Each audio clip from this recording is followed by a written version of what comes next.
नमस्कार, स्वागत है आपका। आप देख रहे हैं हमारी खास पेशकश। मैं हूं आपके साथ आशा झा और अब आपको दिखाते हैं हाइड्रोजन बम पार्ट 2। बिहार विधानसभा चुनाव के पहले चरण में कल यानी कि 6 नवंबर को 18 जिलों की 121 सीटों पर वोटिंग होगी। इसमें 3 करोड़ 75 लाख से ज्यादा वोटर्स 1314 उम्मीदवारों के भाग्य का फैसला करेंगे। इस बीच 11 नवंबर को होने वाले दूसरे चरण के चुनाव का प्रचार अभियान तेज हो चला है। बीजेपी की तरफ से आज बिहार में जेपी नड्डा और रक्षा मंत्री राजनाथ सिंह समेत कई दिग्गजों ने प्रचार किया। जनता से आह्वान किया कि अगर वो एनडीए को वोट नहीं करेंगे तो जंगल राज वापस लौट आएगा। लेकिन बिहार में महागठबंधन का प्रचार करने पहुंची कांग्रेस महासचिव ने दावा किया कि बिहार की जनता परिवर्तन के लिए तैयार है और वो बीजेपी नेताओं के ऊल जुलूल बयानों से ऊब चुकी है। बिहार इस बार शिक्षा और रोजगार के लिए वोट करेगा, डबल इंजन वाली सरकार को उखाड़ फेंकेगा।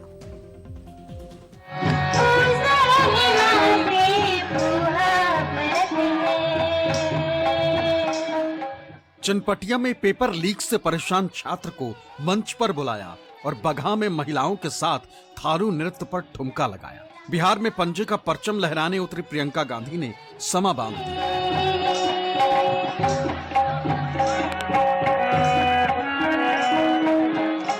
सोशल मीडिया पर प्रियंका गांधी के नृत्य का वीडियो वायरल हो गया, लेकिन महिलाओं के साथ इस नृत्य से पहले प्रियंका गांधी ने बीजेपी नेताओं की भाषा को निशाना बनाया। प्रधानमंत्री से गृह मंत्री तक की भाषा को उल जुलूल बताया। ये सवाल भी उछाल दिया कि क्या हुक्मरानों का काम यही है। आरजेडी और कांग्रेस को विकास की भाषा समझ ही नहीं आती है। आरजेडी और कांग्रेस की डिक्शनरी में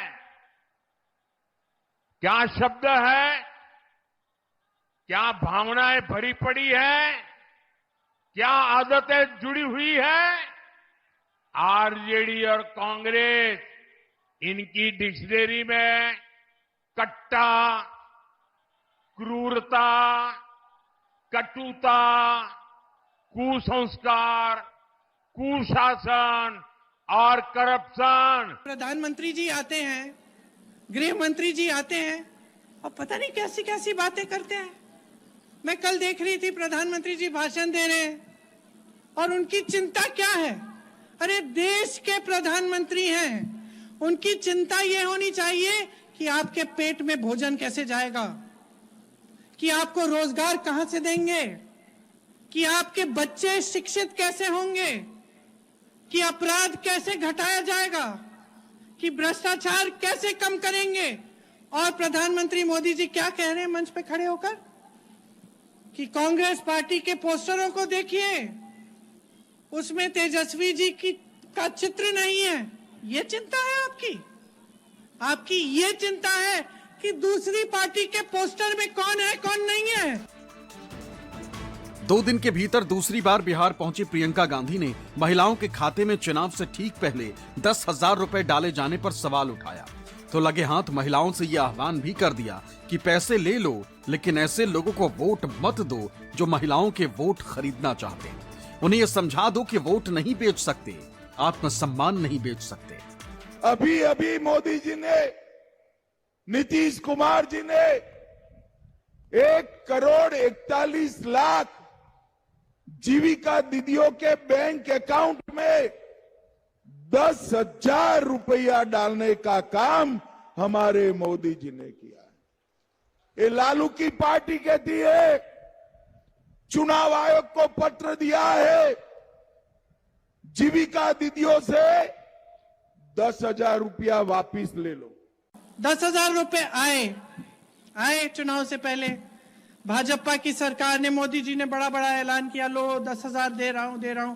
बहुत बड़ा एहसान कर रहे हैं आप पे, आप ही के पैसे आपको मिल रहे हैं। बाकी समय तो अडानी अंबानी को देते रहते हैं।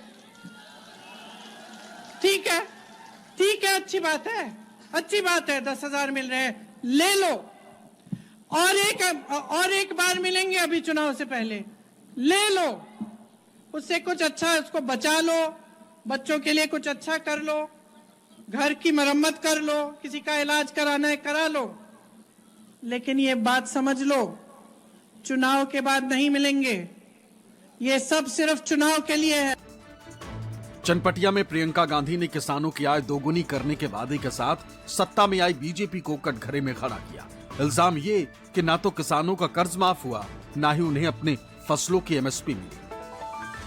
घोषणा पत्र में तय किया है कि बिहार के 1 करोड़ युवाओं को प्राइवेट, सरकारी नौकरी और रोजगार से हम युक्त करेंगे। हर जिले में मेगा स्किल सेंटर बनेगा।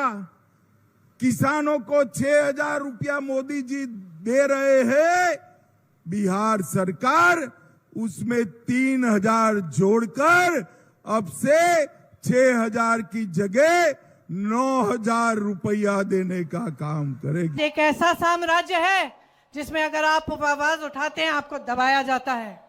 कोई सुनवाई नहीं है इस देश के किसानों की, बिहार के किसानों की। आज किसान खेती से कमा नहीं सकता। आज किसान खेती में दिन रात काम करता है, आंसू बहाता है, पसीना बहाता है, खून बहाता है, लेकिन कमा नहीं पाता है। ये मोदी जी का साम्राज्य है जिसने इतनी महंगी कर दी है, खेती के सारे सामानों को महंगा कर दिया है, इतनी महंगाई कर दी है कि किसानी में, खेती में कुछ नहीं रहा। ये मोदी जी का साम्राज्य है जिसमें आपको अपने उपज का दाम नहीं मिलता, जिसमें आपको सही न्यूनतम समर्थन मूल्य नहीं मिलता। पिछले कई दिनों से बीजेपी के तमाम बड़े नेता राहुल गांधी के वोटर अधिकार यात्रा को घुसपैठिया बचाओ यात्रा बता रहे थे। एसआईआर को वोटर लिस्ट के शुद्धिकरण का तरीका बता रहे थे। लेकिन वाल्मीकि नगर के मंच से प्रियंका ने राहुल गांधी के हाइड्रोजन बम का हवाला देकर बीजेपी को बैकफुट पर धकेल दिया। हमारे बिहार की मतदाता सूची में घुसपैठिया होना चाहिए क्या? अरे जोर से बोलो, होना चाहिए क्या? ये राहुल बाबा कहते हैं बिहार की मतदाता सूची में घुसपैठिया को रखे, उनको बचाने के लिए घुसपैठिया बचाओ यात्रा निकाले। राहुल बाबा, देश में जितनी यात्रा निकालनी है निकाल लो।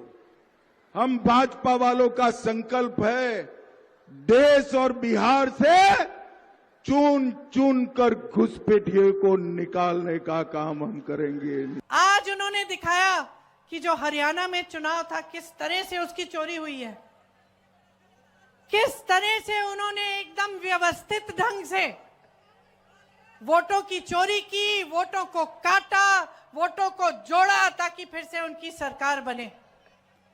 बिहार में उन्होंने 65 लाख वोट काटे हैं। इसका मतलब है 65 लाख बिहारियों के इन्होंने अधिकार काट दिए, रद्द कर दिए। कल को आपको कोई स्कीम, सरकारी पैसे मिलने हैं तो भूल जाइए, आपका तो नाम ही नहीं है। काट दिया गया है, और इसलिए काट दिया गया है क्योंकि जान रहे हैं कि बिहार की जनता ऊब चुकी है, थक चुकी है इनके झूठों से। बिहार की जनता बदलाव चाहती है।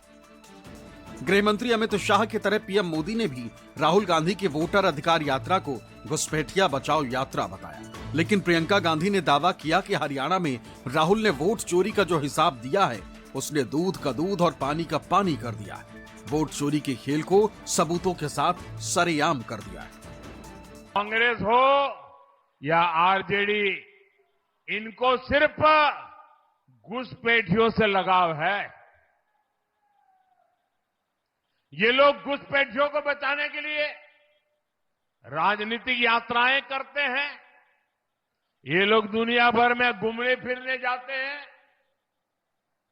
अब मुझे बताइए भैया, क्या बिहार का भविष्य आप तय करेंगे कि घुसपैठिया तय करेगा?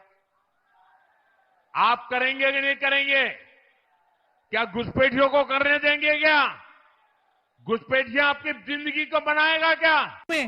आज मेरे भाई ने सबके सामने हरियाणा के चुनाव की बातें बताई हैं, किस तरह से पूरा चुनाव चोरी किया है। पूरा देश देख रहा है और पूरे देश को देखना चाहिए। लेकिन मेरे भाई, देश से शिकायत है, देश चुप क्यों है? चुप क्यों हो? अपनी शक्ति को पहचान क्यों नहीं रहे हो? बदलो इनको।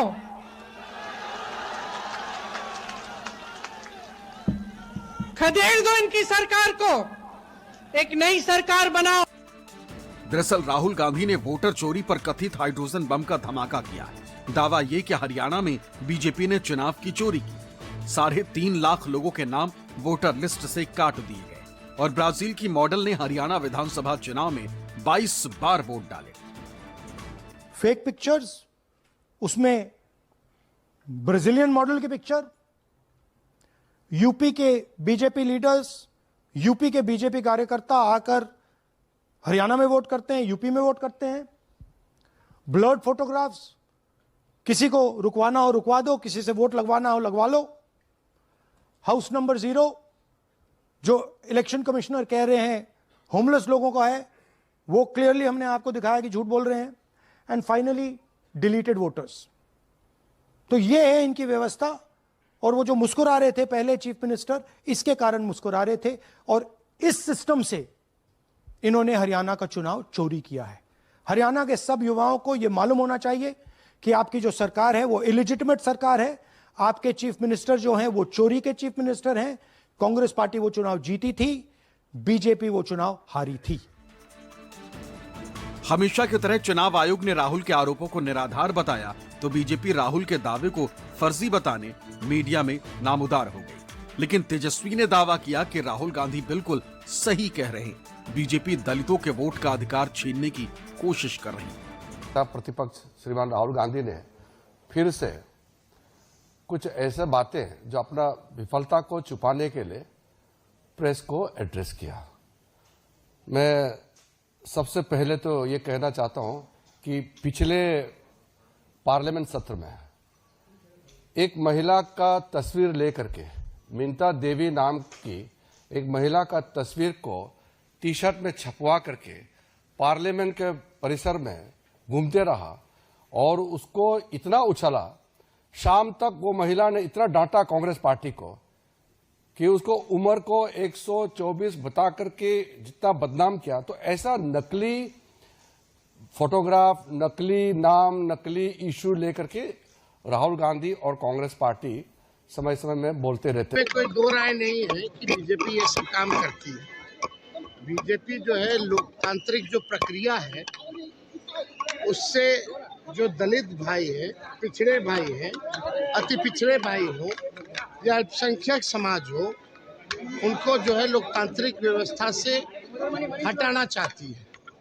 यानी बिल्कुल संविधान के खिलाफ अलोकतांत्रिक काम जो है बीजेपी कर रही है।